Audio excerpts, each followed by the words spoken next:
Y saludos, bienvenidos a todos a esta conferencia titulada Experiencia de Implementación y Learning en Corrientes Argentina. Esta conferencia pretende ser compartir experiencias a partir de las instancias del curso, las aulas virtuales como soporte del proceso de enseñanza y aprendizaje que se dictara de manera virtual en el ISFD de Dr. Juan Pujol. En ese sentido, se pretende compartir un andamiaje teórico que sustenta lo logrado en ese curso y también mostrar algunos resultados logrados desde la experiencia de los docentes como los alumnos. Para esta presentación tenemos el gusto de tener a Ángel Luis Vicentín, docente, tutor virtual y contenidista del ISFD, doctor Juan Pujol. Adelante, Ángel Luis. Bueno, buenas tardes. Es aquí en Argentina, son las 7 y algunos segundos más de la tarde. Eh, si por ahí no se escucha bien, solo lo avisan por el chat y vemos cómo se arregla el tema. Bueno, la idea es simplemente compartir algunas experiencias de capacitación, de implementación y learning en un instituto de formación docente de Argentina. En Argentina la educación de nivel superior, o sea, la que se hace después del nivel medio, digamos, se divide en universitaria y no universitaria. Yo trabajo en un instituto de formación docente que sería de nivel superior, pero no universitario, y con carreras de formación docente, es decir, que nuestras carreras forman a docentes de nivel medio y de nivel primario y de nivel inicial, o sea, los más pequeñitos.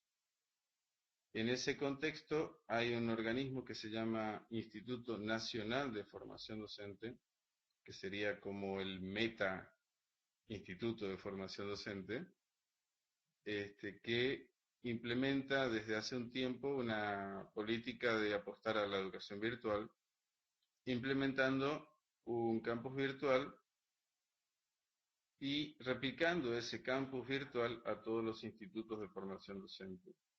Yo les voy a colocar aquí en el chat una dirección donde pueden ver cómo se conforma esa red. Es un mapa de la Argentina que tiene todos los institutos de formación docente en visualizados.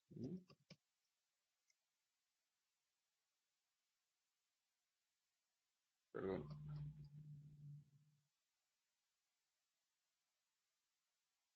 Ahí pueden consultar ese, ese mapa.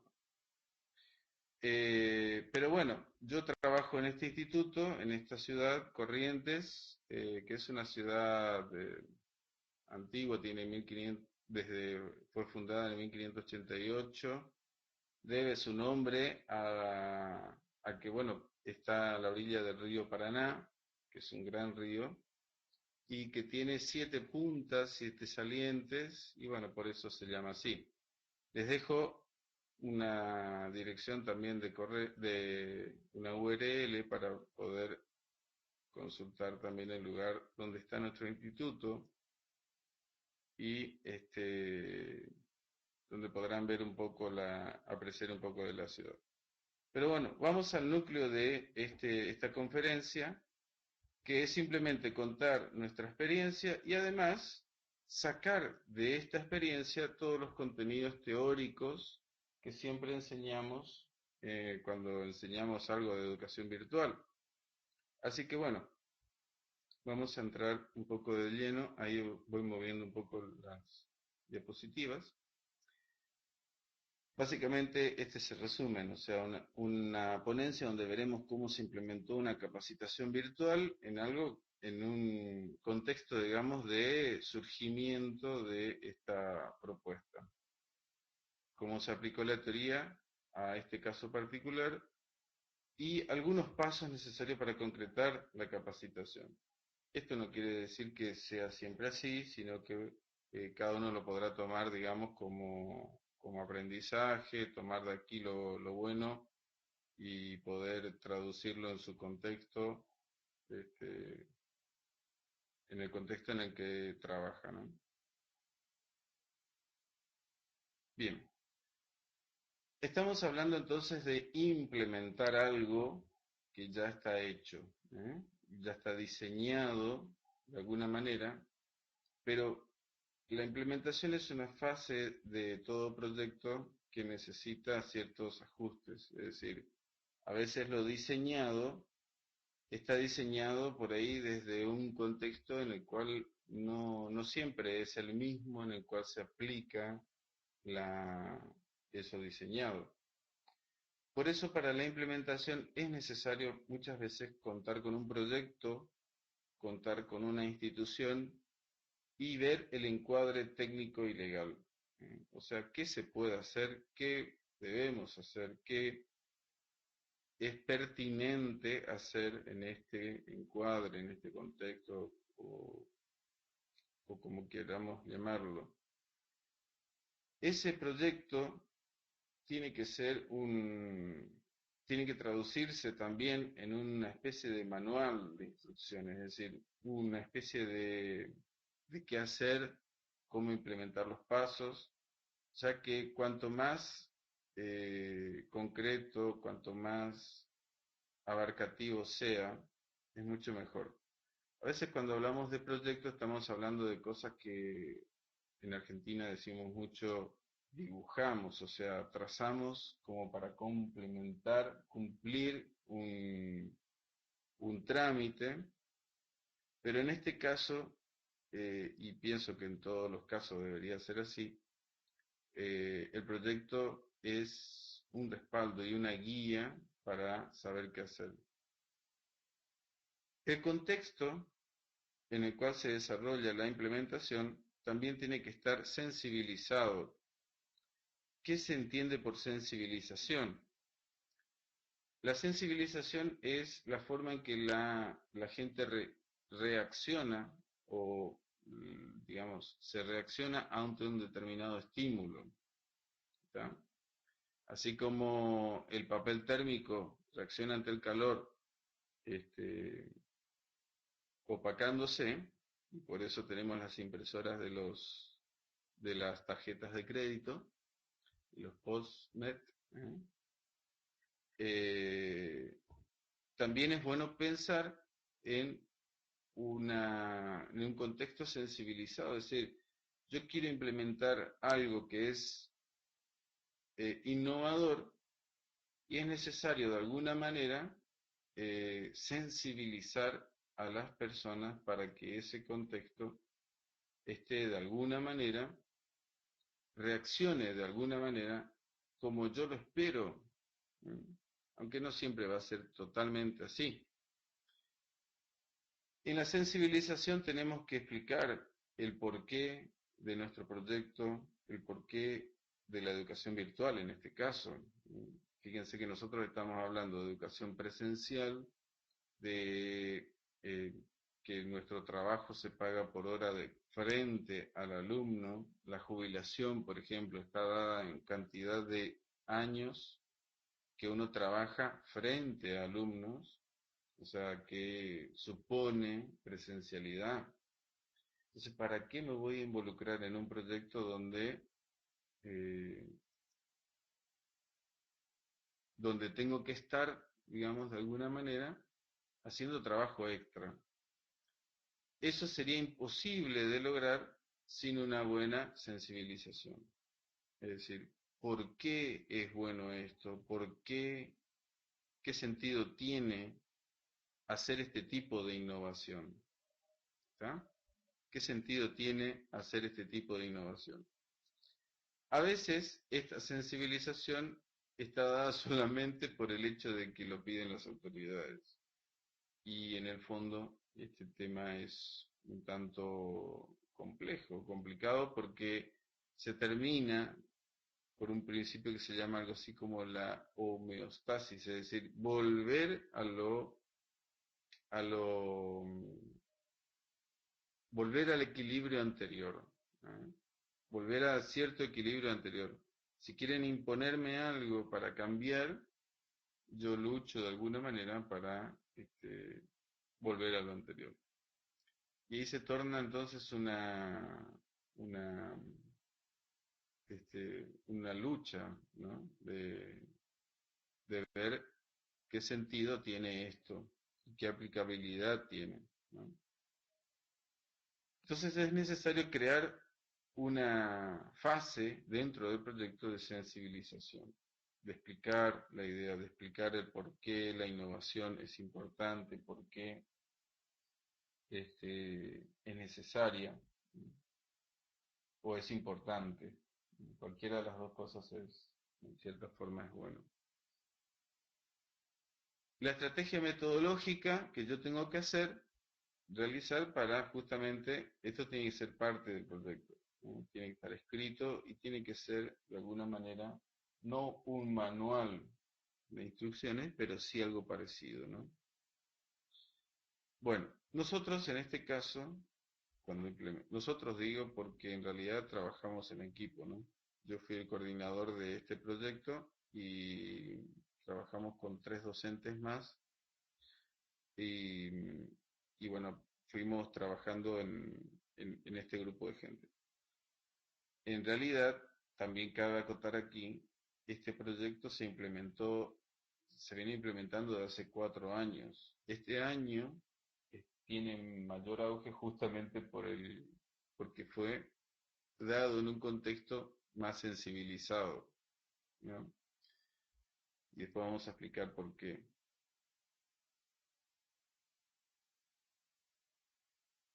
Bien. Entonces, parte de este proyecto y de esta estrategia metodológica es la creación de un aula base. ¿A qué llamamos aula base? Aquí lo explicamos mejor.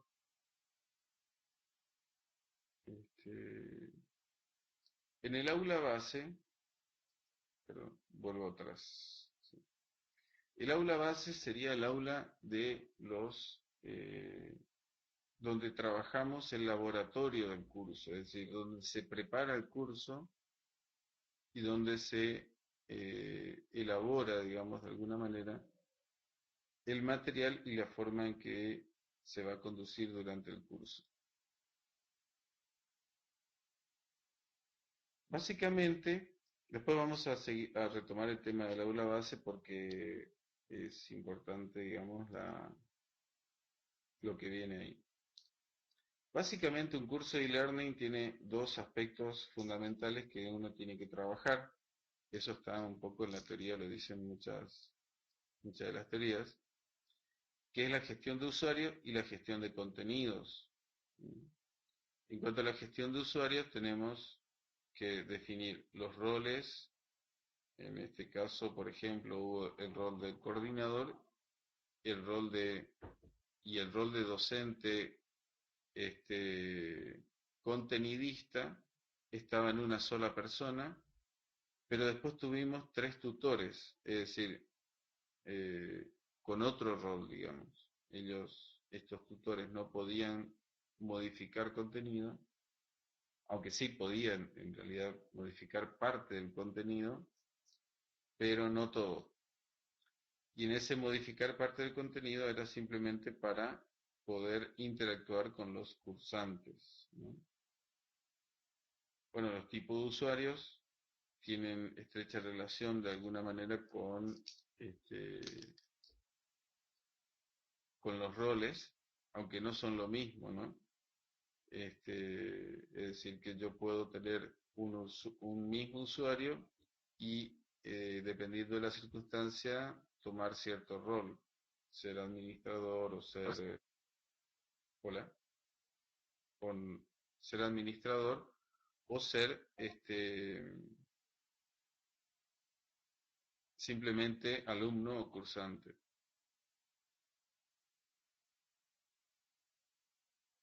En cuanto al rol de docente, nosotros definimos los 2 roles típicos en la educación virtual, que es el contenidista y el tutor.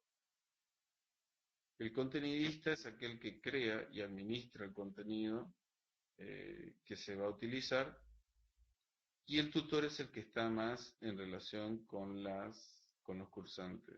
Es decir, que interactúa con los cursantes aclarando dudas o ayudándolos en la participación. Y esto tiene mucha relación, obviamente, con la gestión de contenidos. En cuanto a los contenidos, nosotros ocupamos mucho contenido que el mismo Instituto Nacional de Formación Docente nos brindaba y otro contenido que nosotros lo generábamos, ¿no? Eh, en particular la misma persona que coordinaba, que era yo, creaba, digamos, los instructivos o los videos tutoriales sobre la operación sobre, digamos, lo que se pretendía enseñar. Pero también un buen gestor de contenidos puede hacerlo a través de la curación de contenidos, es decir, seleccionar contenido existente en la red, darle cierto significado, cierta valoración y colocarlo en la plataforma. Como ven, son todas cuestiones, son todas cuestiones teóricas que nosotros tuvimos que ir implementándolas a medida que pasaba el curso. Bien, la implementación. Ahí tienen la dirección. Escucho un poco de eco, no sé por qué será. Quizás algo esté tocando. Bueno, no importa. Ahí tienen la dirección URL de la plataforma de nuestro instituto. Como verán, los que ya más o menos saben de dominios, nuestro instituto forma parte de un dominio macro, digamos, que es el Instituto Nacional de Formación Docente, que depende del Ministerio de Educación de la Nación. Teníamos básicamente dos tipos de aula, una que era el aula base, donde trabajábamos el coordinador, contenidista y los tutores. O sea que era el aula, el lugar de comunicación entre los tres actores. Y después un aula por tutor con los alumnos o cursantes, donde cada tutor interactuaba con los cursantes. En esta aula se reproduce el contenido y se habilita la visibilidad a los cursantes. Y es donde básicamente se manejan foros y mensajería interna entre docentes y cursantes.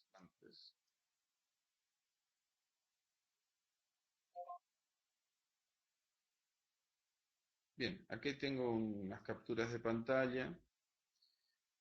Si ustedes ven, esta es la plataforma, ¿no es cierto?, de nuestro instituto. Y acá pueden ver todo lo que comienza con A, B corta, indica, digamos, las aulas que ocupamos dentro del curso. ¿Por qué? No lo dije todavía porque, como verán, no hace la cuestión. El objetivo del curso era ayudarlos a los docentes a crear una clase virtual, no un campus, sino una clase virtual. Entonces era sobre aulas virtuales.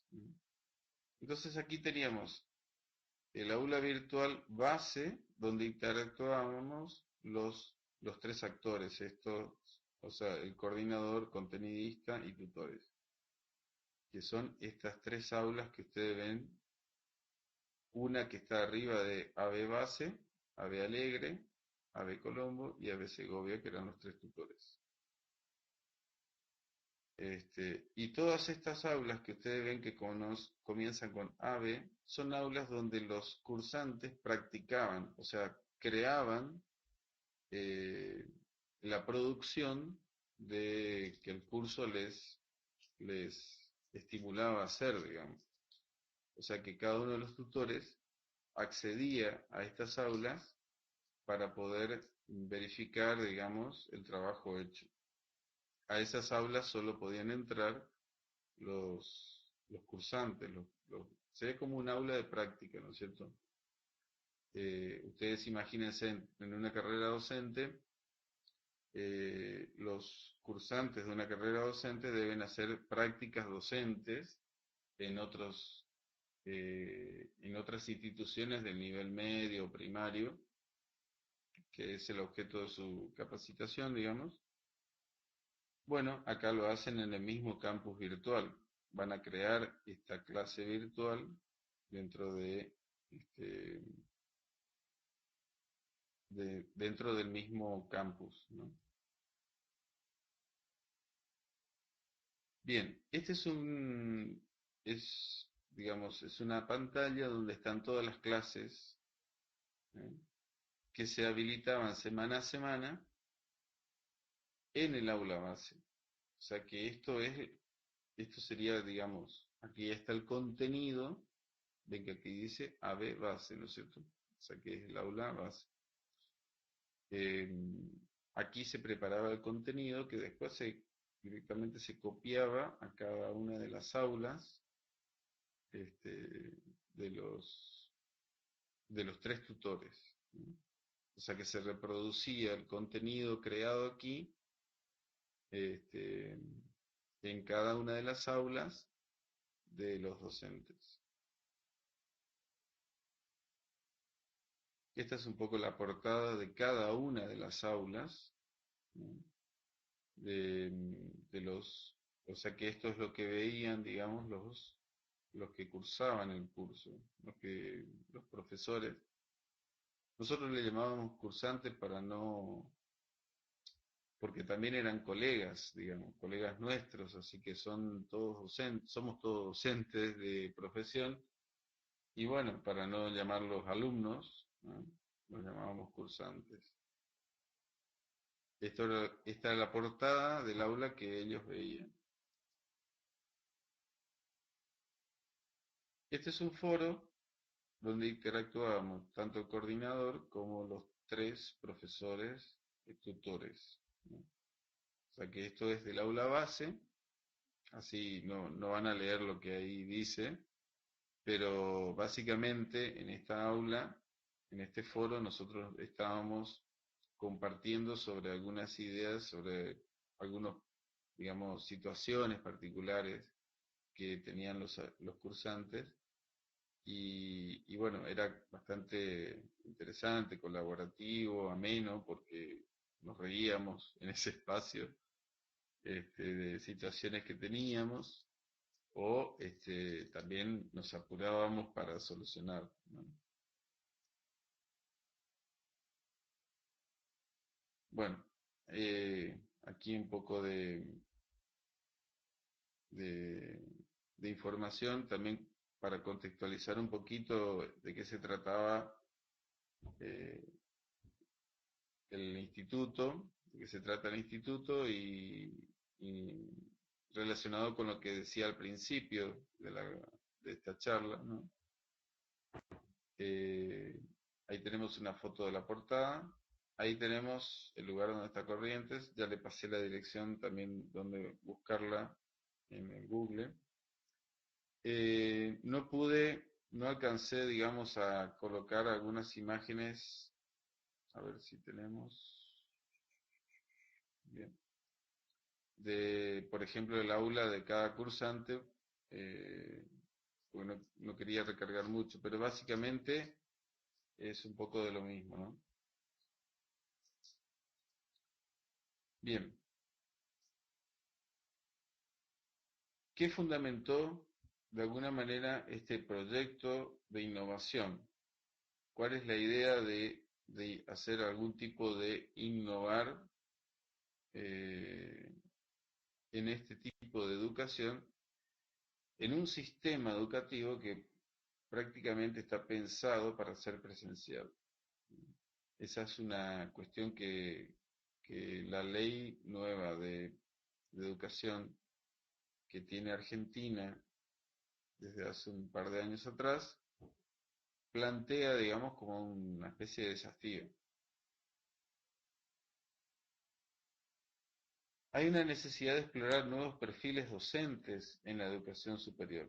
Esto que nosotros hacíamos de tener un docente contenidista, que interactúa con un docente que es más tutor, es decir, que está frente al alumno, en la presencialidad estas dos figuras están pensadas en un mismo docente, es decir, yo cuando preparo mis clases presenciales estoy preparando material y estoy preparando qué digo ante mis alumnos, cómo lo coloco dentro del aula y bueno, soy contenidista y tutor a la vez.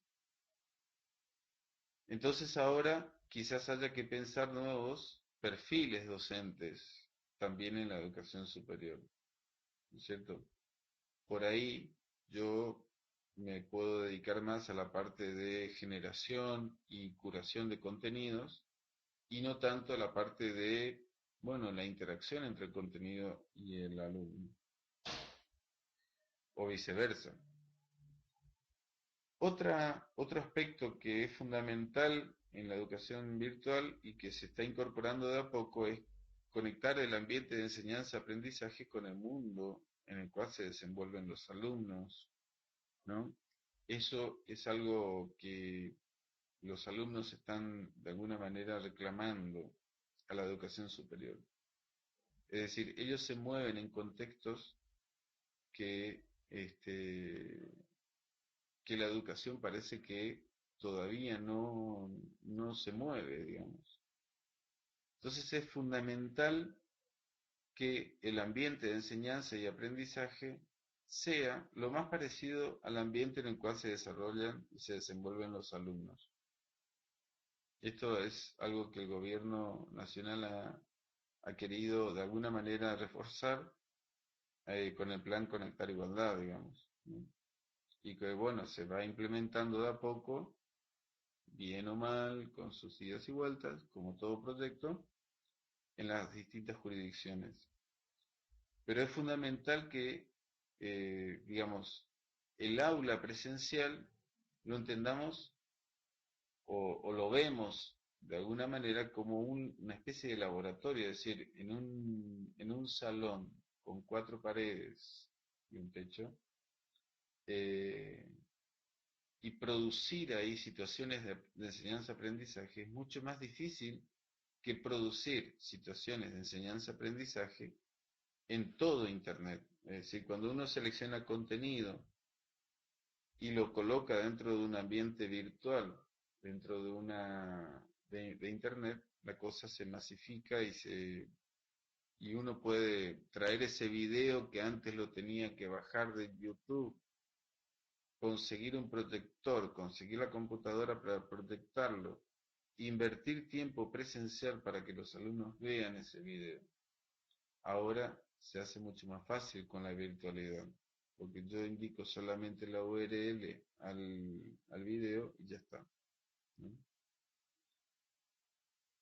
Bien, la propuesta es incursionar en una capacitación completamente virtual y yo considero que es la primera gestada e implementada en Corrientes, surge precisamente por la necesidad de empezar a involucrar a los docentes en estos nuevos ambientes de enseñanza y aprendizaje. Es decir, no es una idea loca de algunos que pretendemos impulsar esto como una moda, ¿no? La diferencia que tiene la moda con las tendencias es justamente que las tendencias tienden a perdurar en el tiempo y las modas se dan de vez en cuando, ¿no? Nosotros esta capacitación la hicimos completamente virtual. Los profesores que cursaban y los profesores que enseñábamos nos cruzábamos en el pasillo, pero resistíamos a la tentación de explicar presencialmente algunas cuestiones y que todo sea explicado dicho y aprendido en la virtualidad, justamente porque para sembrar esta idea de el contacto con la virtualidad, con la tecnología, con la mediación tecnológica.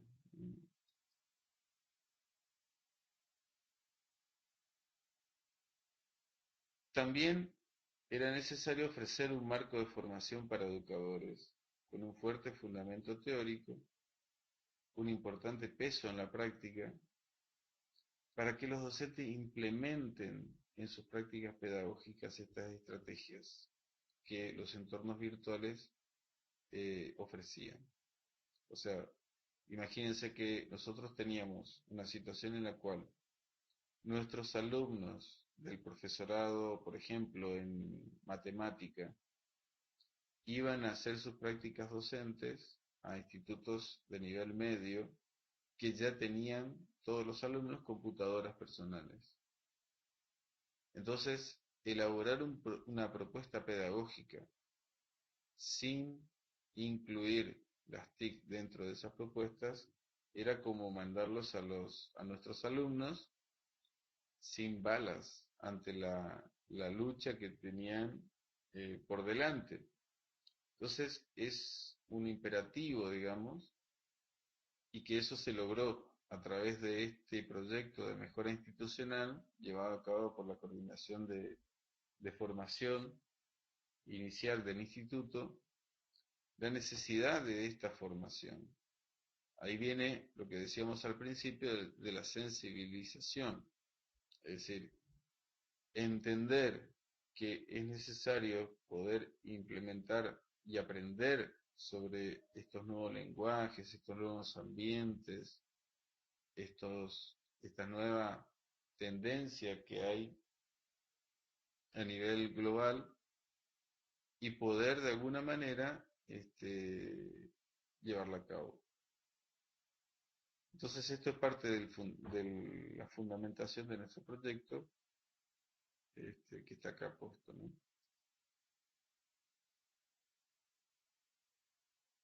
Bueno, entre los objetivos que nos propusimos es justamente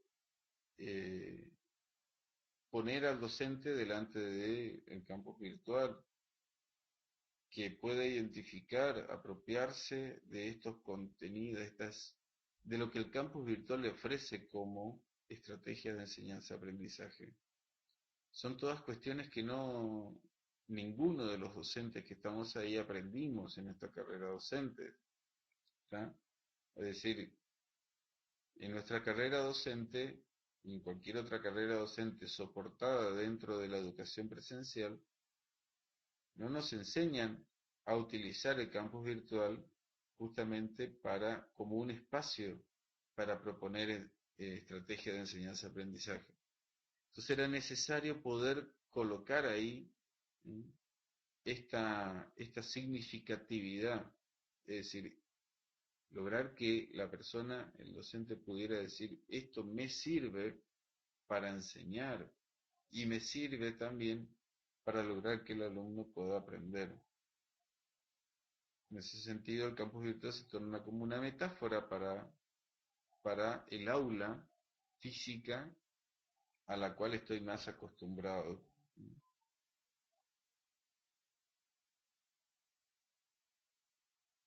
Bien. ¿Qué se logró? Se logró una experiencia que yo considero es como la de los debutantes, ¿no? Es una experiencia temprana, que obviamente tiene mucho de resistencia psicológica más que tecnológica,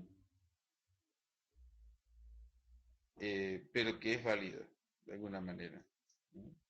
Se logró, digamos, de alguna manera empezar, por lo menos en nuestro instituto y también en otros institutos. Sabemos que la cosa es así, es decir, nosotros también tuvimos en esta capacitación docentes de otros institutos que fueron logrando, digamos, que lo fuimos incorporando dentro de nuestra aula.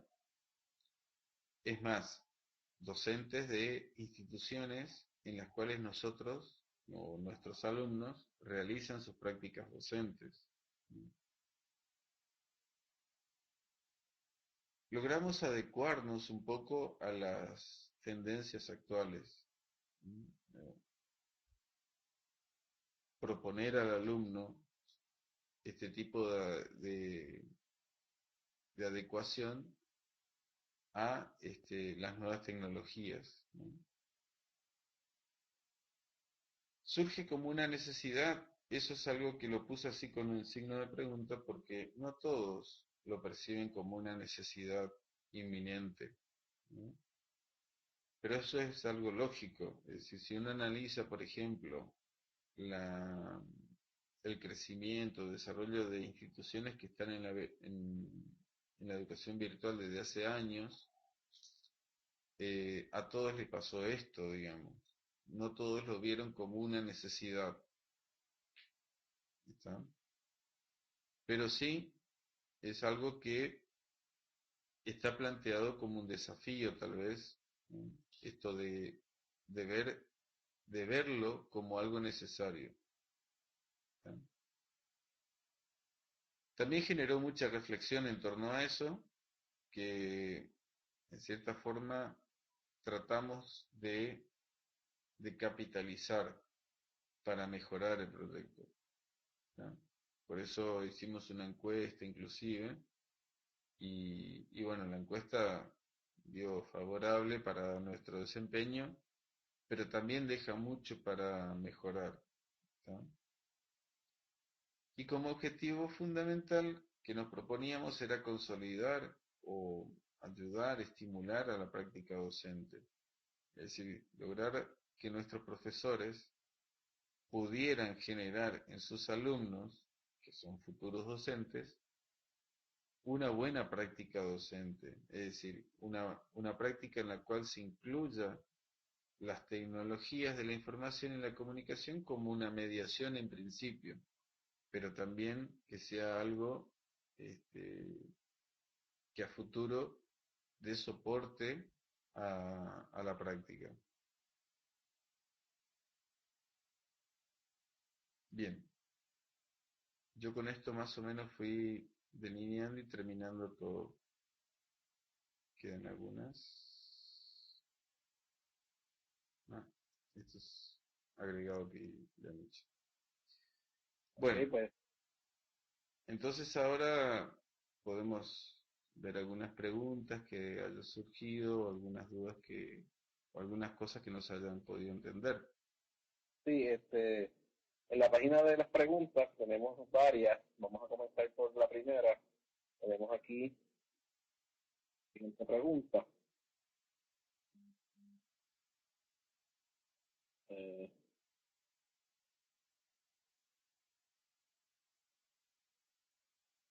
de Arturo Tostegui pregunta, ¿cuáles fueron las claves para una exitosa implementación de e-learning y qué dificultades encontraron a la hora de la implementación?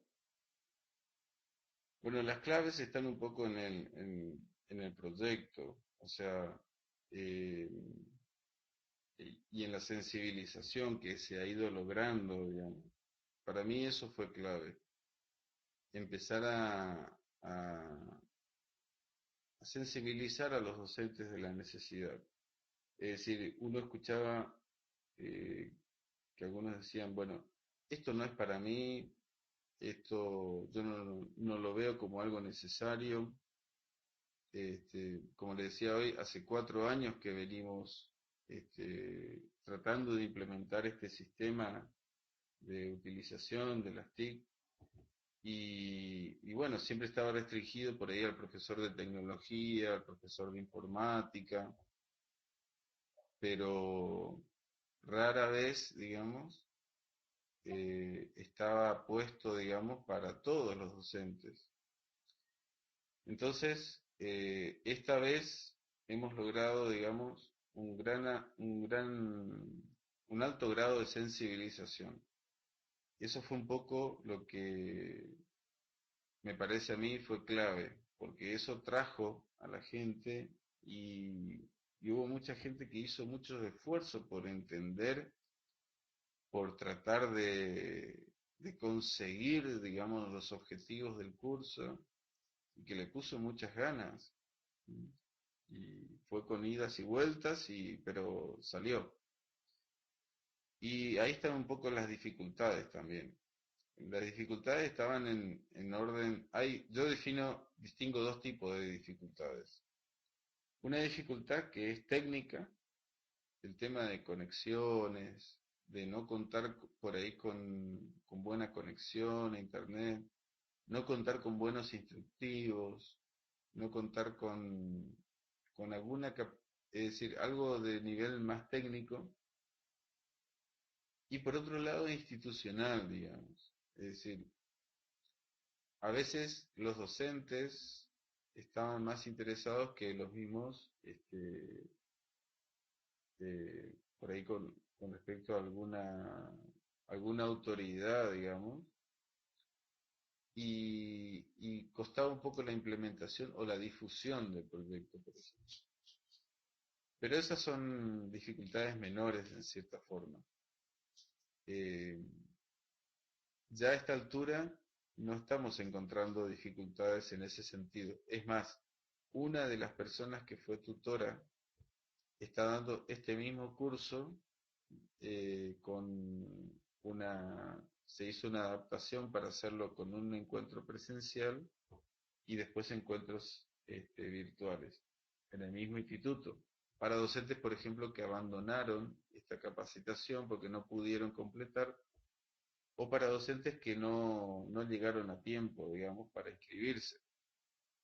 Entonces, yo creo que ese tipo de dificultad ya se está logrando solucionar. Pero sí en el instituto, por ejemplo, lo que nos pasa es el tema de conexión a internet está todavía un poco este, a mejorar, digamos.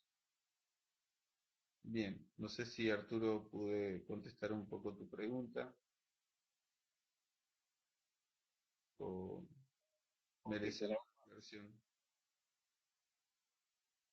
tenemos una segunda pregunta de Leopoldo Quijada. Dice, ¿qué cantidad de unidades curriculares o asignaturas se encuentran en la modalidad virtual? ¿Cuántos profesores o docentes atienden el proyecto virtual?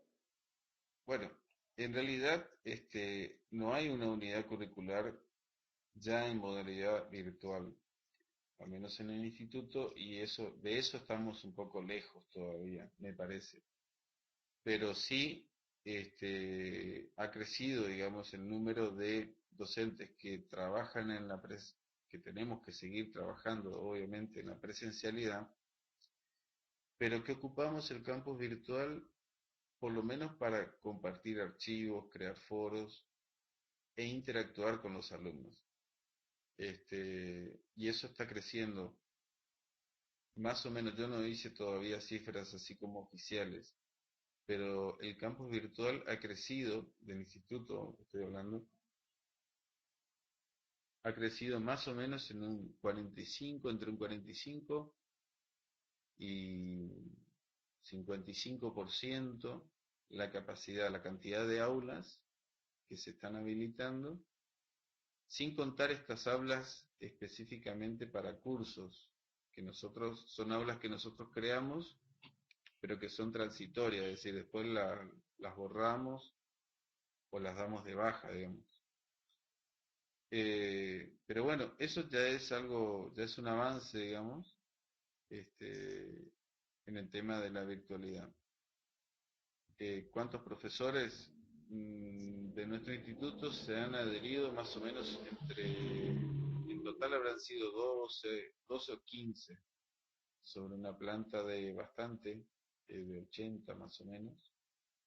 Eh, Más o menos esa es la proporción. Pero sí hemos tenido mucha respuesta de docentes de otras instituciones, principalmente esas instituciones que son objeto de nuestro trabajo, digamos, ¿no? Es decir, son las instituciones donde eh, nuestros docentes practican, hacen su práctica docente. No sé si Leopoldo te he respondido.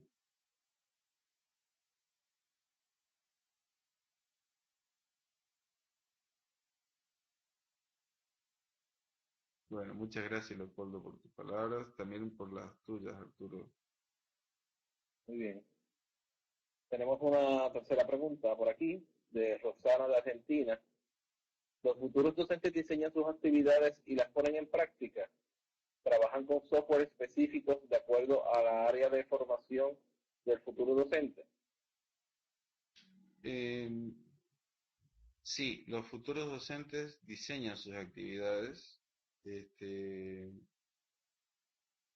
Al hablar de futuros docentes, estás hablando de nuestros alumnos, de nuestros profesorados, te pregunto. Sí, es así. Diseñan sus actividades. La, digamos, la práctica docente tiene 3 o 4 materias, ¿no es cierto? En el primer año observan, hacen observaciones. En el segundo año clasifican esas observaciones, aplican una metodología. En el tercer año van y elaboran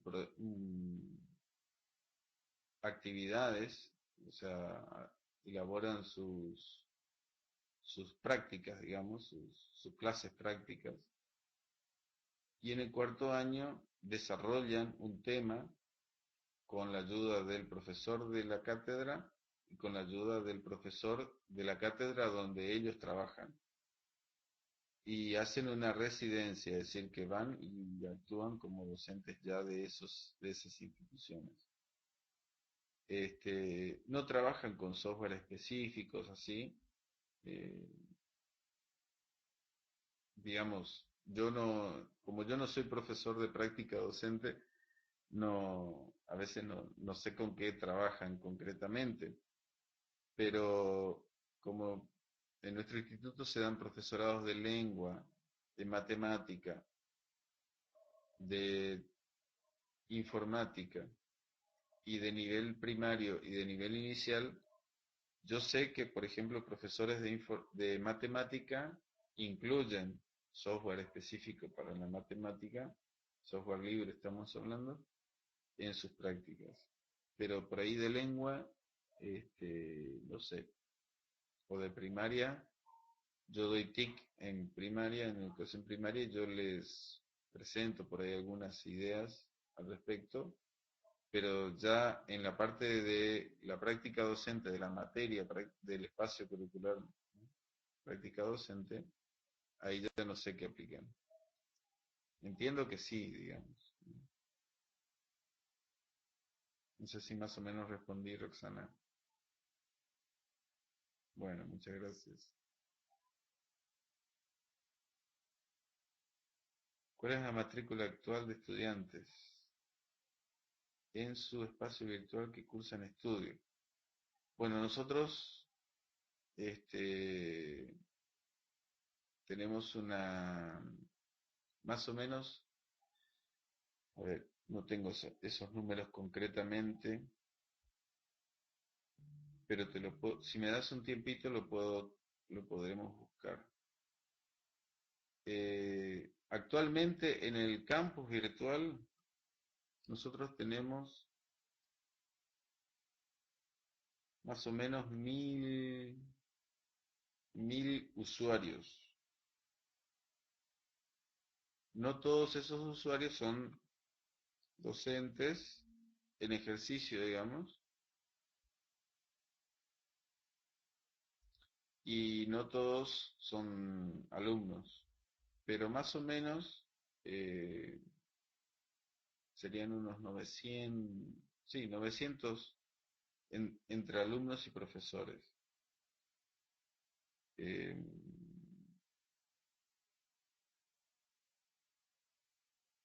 la mayoría, digamos, de esos alumnos, estamos hablando de un instituto que tiene 1300 alumnos, entre 1300 y 1500 alumnos cursando presencialmente, ¿no? Así que de esos, más o menos serán unos 800, 900 alumnos, este, cursando también virtualmente.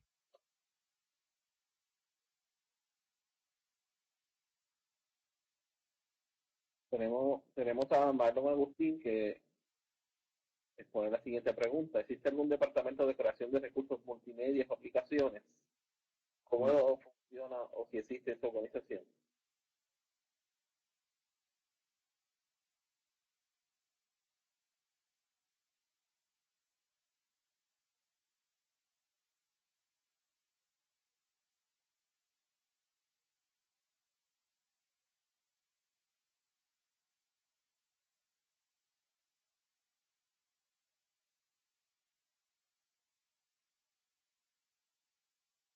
Creo que hemos perdido comunicación con el recurso.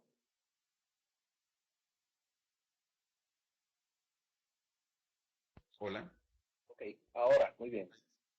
Sí, me parecía que había un silencio ahí. No, no existe un departamento de creación de recursos multimedia. Hubo intentos de tenerlo, pero no. Cada profesor, digamos, que elabora su propio material o cosas así, ¿no?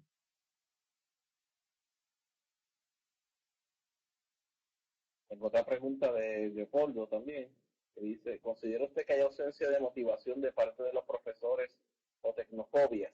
¿Qué estrategia tiene pensada para alentar a docentes y estudiantes? Sí, el tema de la tecnofobia es interesante. Hay mucho de eso. Hay este, muchas ideas, este, irracionales sobre el tema, ¿no? De ahí viene la tecnofobia. Entonces, por eso yo hago mucho hincapié en la sensibilización, en lograr por ahí transmitir la idea de que esto no es algo, primero, no es algo específico de los informáticos, segundo, no, no, no implica ningún, que yo tenga que resignar conocimientos, por ejemplo, a un profesor de lengua, a un profesor de historia, le cuesta entender o piensa por ahí irracionalmente, ¿no? Obviamente, que tiene que rescindir su saber ante esto. O es como que tiene que colocar su saber dentro de un paquete que no está acostumbrado a utilizar. Y eso obviamente que a cualquier docente, yo entiendo perfectamente esa situación, le genera cierta incomodidad, porque está delante de un alumno que quizás es más diestro en algunas tecnologías que él, pero yo creo que de ahí nace principalmente esta tecnofobia. Entonces, hay que eliminar ese criterio, ¿no? Hay que ayudarle al docente a ver que su saber no está en juego. Lo que está en juego es la mediación de su saber, es decir, cómo el alumno adquiere ese saber que tiene el docente y que sabe indicar dónde está, ¿no es cierto? Bueno, Jorge, sí, creo que por ahí va esto, digamos, ¿no? Por eso, esta nueva implementación que se está haciendo ahora en el instituto de por lo menos tener una clase presencial para poder hablar con el docente y, bueno, obviamente que nosotros en el pasillo, en la sala de docentes, de profesores, se hablan de estas cosas, ¿no? Se pregunta, uno ve que hay docentes de otras áreas que preguntan, que se acercan a uno y dicen, che, ¿cómo es esto? Este, se puede hacer tal o cual cosa. Entonces uno detecta que hay cierto interés, ¿no? Pero obviamente que el miedo, la- el poder de lo irracional a veces es mucho más fuerte, ¿no? Que lo que ya está sabido y aprendido. Entonces, bueno, hay que trabajar un poco con eso. Sí, en general existe voluntad de cambio. hay, hay como una especie de decir, bueno, a esto le tengo que entrar de alguna manera, y bueno, y vamos a hacer el esfuerzo, ¿no? Así que bueno, yo creo que eso es bueno, sí, sí, estoy de acuerdo contigo, Mabel. Y hay que apoyar esto. Yo creo que la idea de esta conferencia era justamente para estimular que haya por ahí en las instituciones educativas, este, la idea de lograr esto de alguna manera, eh, ah, gracias Mabel, lograr estimular, ¿no es cierto?, que estas ideas se puedan dar de alguna manera y se puedan este, proponer cada vez más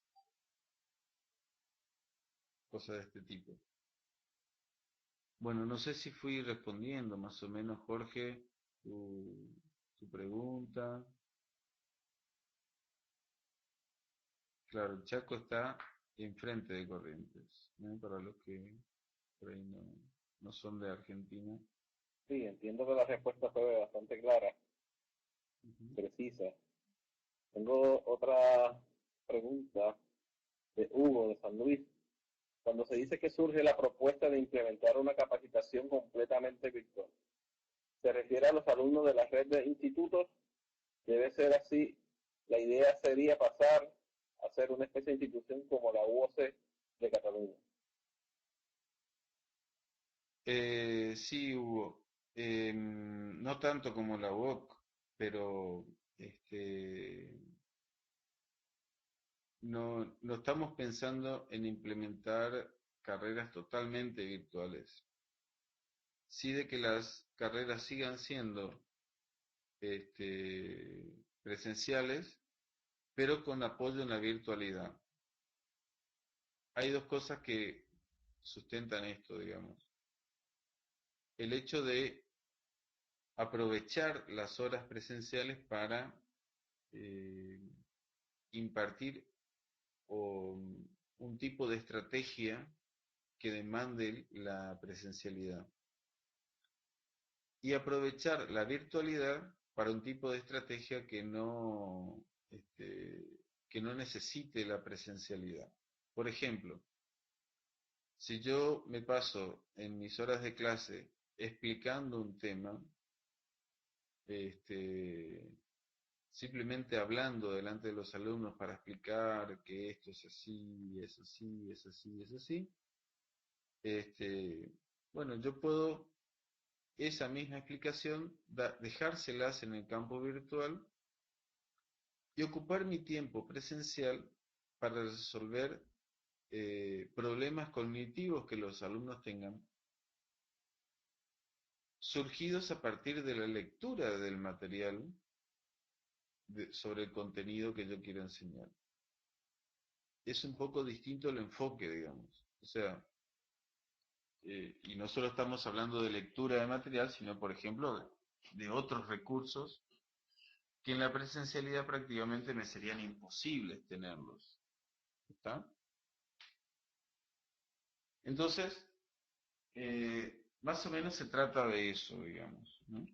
Bien, de eso, B-Learning, exactamente. Eso es lo que ya está de alguna manera implementándose a partir del Infot, ¿no es cierto? Este, y no se espera que todo sea e-learning, ¿no? Bien. Entrando un poco más en su opinión respecto a e-learning, tengo a J. Ríos que presenta si los cursos, a los cursos no, donde hay plataformas que enseñan a través de páginas web, se le puede llamar también e-learning. Sí, yo sobre MOOC sé un poco, no sé mucho, digamos, o sea, estoy como aprendiendo recién, pero entiendo que sí, digamos, entiendo que sí. Ahora bien, experiencia experiencia de SMOOC en nuestros institutos todavía como que no está, no hay, digamos, ¿no? Ampliar la red de institutos, Hugo. En realidad la cosa es, ya está, este curso ya está implementado para toda la red de institutos. Nosotros lo que hicimos fue una adaptación de ese curso para nuestros colegas, ¿no? Es decir, por ahí en la red de institutos está este curso de administración de aulas virtuales. Nosotros tomamos mucho material de ahí, digamos, con autorización del mismo instituto.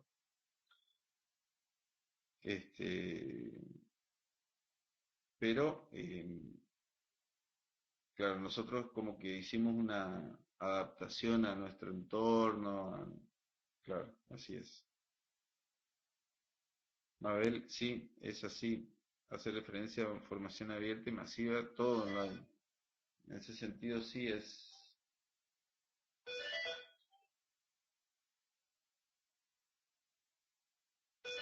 Tenemos una pregunta de Leopoldo Quijada. ¿En qué plataforma virtual se sustenta su experiencia sobre el uso de e-learning? Bueno, es una plataforma que el mismo Instituto Nacional de Formación Docente ha adquirido, digamos, a una empresa argentina que se llama Educativa. Tiene un formato, o sea, no es de código abierto, sino que fue pagado y cedido, digamos, se nos dio a cada institución con un formato específico y nosotros como administradores, es decir, en cada instituto había un administrador, podía elegir plantillas, estilos y qué sé yo, y configurar de ahí en más su plataforma como mejor le parezca, ¿no?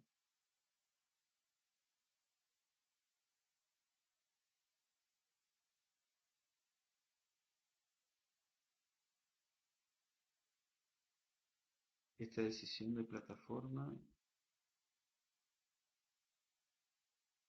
tuvo que ver con el soporte. Sí, obviamente. Al revés, digamos. El soporte, sí, ahora lo entendí mejor. Sí, en realidad la decisión de plataforma no la tomamos nosotros en el instituto. Eso fue algo que se nos vino, sí, sí, se nos vino dado, digamos.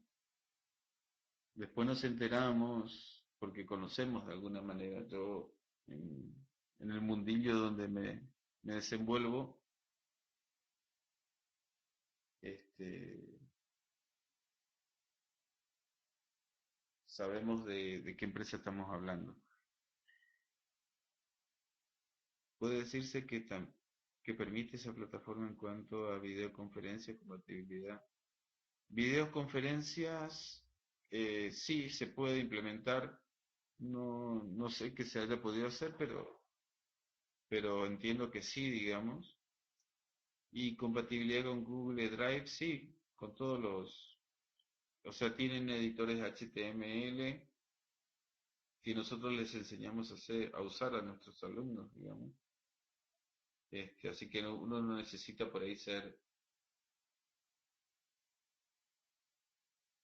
uno no necesita ser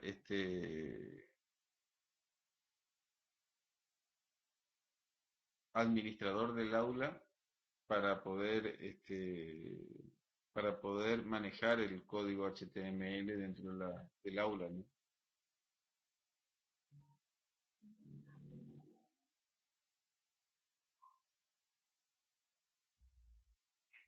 Sí, a ver, ¿qué tecnología Siguiente utilizo? aquí, ¿qué tecnología utilizó para implementar, sea hardware o software de tipo corriente?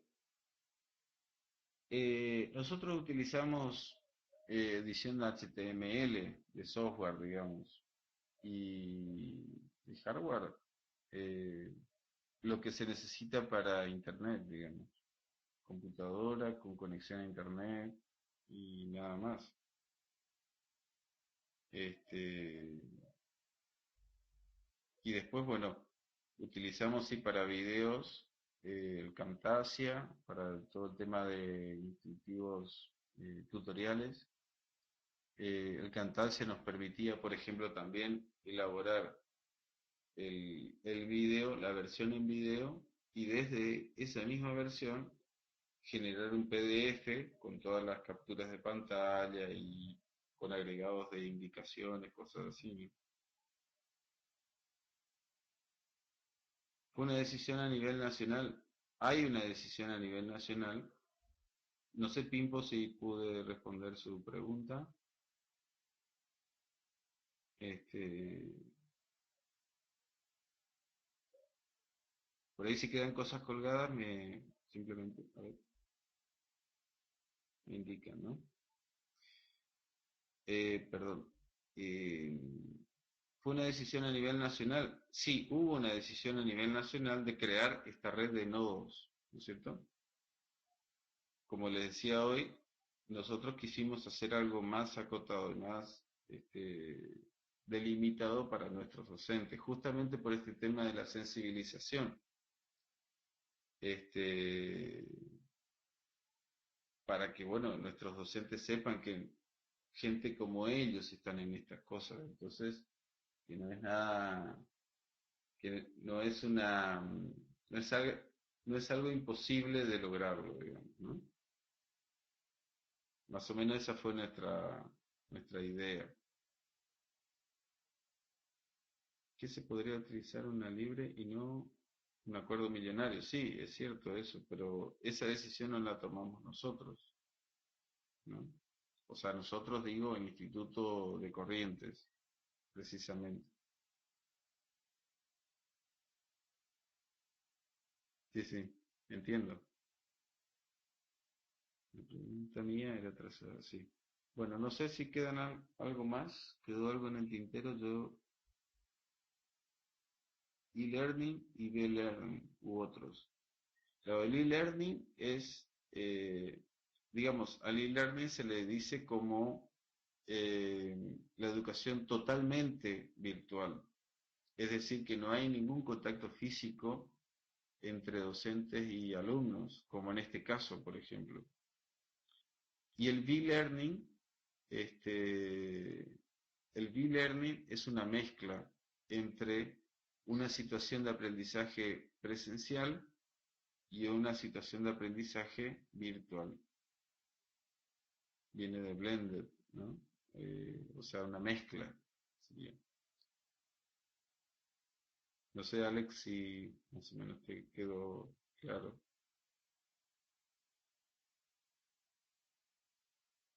Muy bien, yo creo que en la página de preguntas no tenemos más ninguna.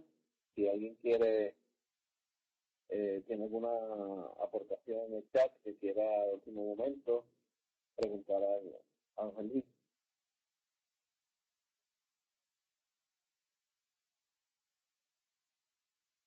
Bien, porque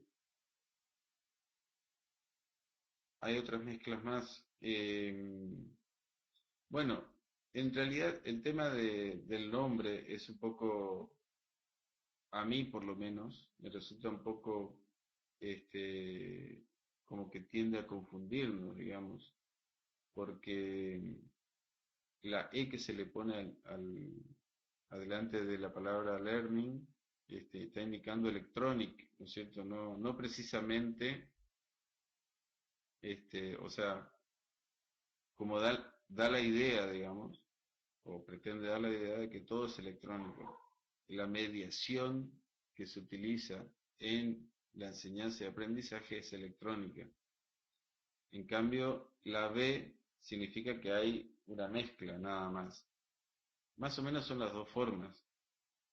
Otro concepto que está asociado a esto es la educación semipresencial o educación también a distancia, que supone no la presencia física de docentes y alumnos, pero sí una mezcla de encuentros presenciales y encuentros a distancia, es decir, que uno tiene que hacer un trabajo y mandarlo por correo postal, por ejemplo, cosas así.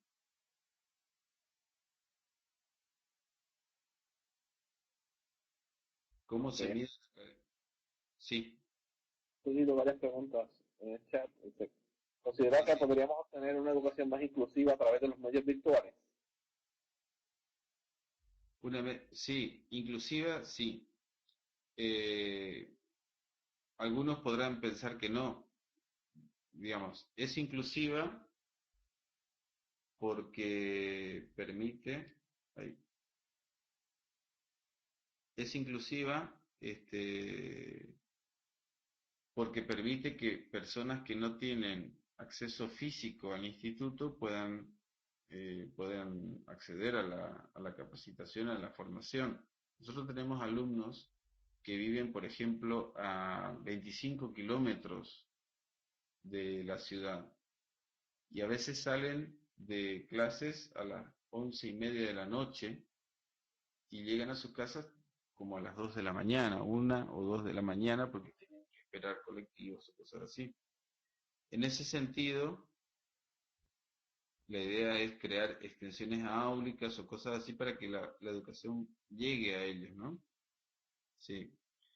Este, pero para otros consideran que no es inclusiva porque no tienen acceso a Internet, por ejemplo, ¿no? Entonces, estamos en esa especie de disyuntiva, eh, que yo considero que hay que ver los casos y los casos. Es decir, habrá casos donde será inclusiva porque hay medios para conectarse, pero no hay otros medios físicos para que el alumno pueda estar ahí en tiempo y forma. Otra cosa, por ejemplo, es que nosotros tenemos alumnos que trabajan, por ejemplo, trabajan a la mañana o a la tarde, o mañana y tarde, y a la noche vienen a tomar sus clases. Entonces, imagínate que ese alumno, sabiendo que en su trabajo, en algún intermedio, puede hacer una actividad virtual, teniendo conexión a Internet, le estamos dando una capacidad extra para poder lograr su objetivo pedagógico, digamos. Así que bueno, no sé, Sebastián, si me pude responderte. ¿Me Tenemos responde? a Mabel Romero, una pregunta bien interesante. Sí. ¿Cómo ¿Cómo se se mide mide la la calidad calidad? educativa mediante el e-learning? Bueno, yo creo que hay, por lo menos leí, muchas formas de medir esa calidad, ¿no es cierto? Este, Hay que delimitar primero qué se entiende por la calidad educativa y analizar la calidad educativa tal cual la venimos cosechando con la presencialidad. Y a medida que se van implementando estos sistemas e-learning, ¿no? Poder evaluarlos también. En general, yo creo que una situación de enseñanza-aprendizaje e-learning, como es la que nosotros estamos implementando, siempre va a ser de alguna manera una mejor opción y va a elevar por todos los caminos por los que uno pueda analizarlo, me parece a mí que puede distinguir que la calidad mejora, porque uno no pierde la presencialidad, ¿no es cierto? Entonces, al no perder por ahí la presencialidad, este, estamos, estamos midiendo de alguna manera la calidad. Es decir, los exámenes son los mismos con que por ahí evaluábamos antes, o mejores inclusive. Entonces ahí uno mide cuánto el alumno va aprendiendo, ¿no es cierto? Eh, Inclusive hay temas que antes no se podían dar. Yo en este momento, por ejemplo, saliéndome un poco del tema, ¿no? Pero cuando doy evolución de la informática a lo largo del tiempo y les, les propongo a mis alumnos hacer una línea de tiempo en, en Serendipity o Timeline, este, pienso, esto antes no lo podía hacer, digamos. Es decir, yo tengo nuevos recursos para implementar. Y cuando uno le pasa esta información a un profesor de historia, le dice, mira, a tus alumnos le podés dar una línea de tiempo, para hacer una línea de tiempo, hacen una investigación de datos y qué sé yo, imágenes, videos, incluyen dentro de una línea de tiempo, la calidad tiende o debería tender a mejorar. Eso es algo que uno va midiendo en general con los mismos exámenes. Y hay un elemento ahí también que el alumno que está más relacionado con la tecnología, que se pasea por internet o cosas así, bueno, va cosechando de alguna manera contenido que le puede significar o no a la materia que está cursando. Hablando, por ejemplo, de historia o de geografía, que son materias no necesariamente ligadas con la tecnología, ¿no? No sé, Mabel, si más o menos... Sí, envío mis datos. Eh, No, igual, el profesor nos comparta su información de contacto. sí. Ya les paso los enlaces a las redes sociales. Aguarden un segundo.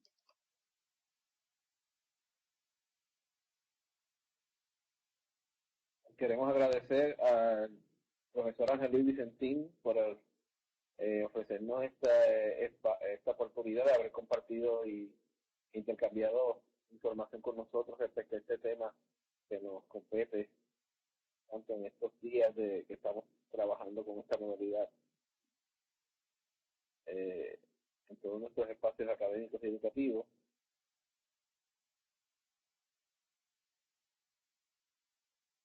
Bueno, yo les agradezco a todos la atención.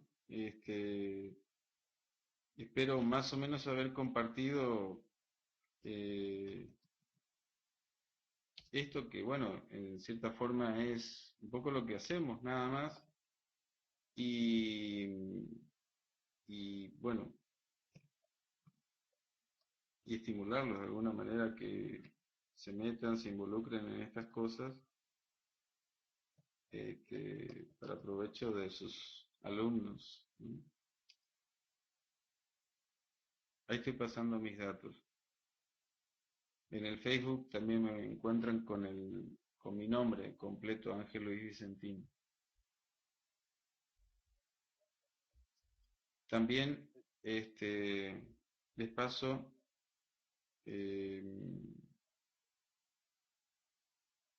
yo soy curador de contenidos, tengo una página donde selecciono contenidos que es la de Scoop/it.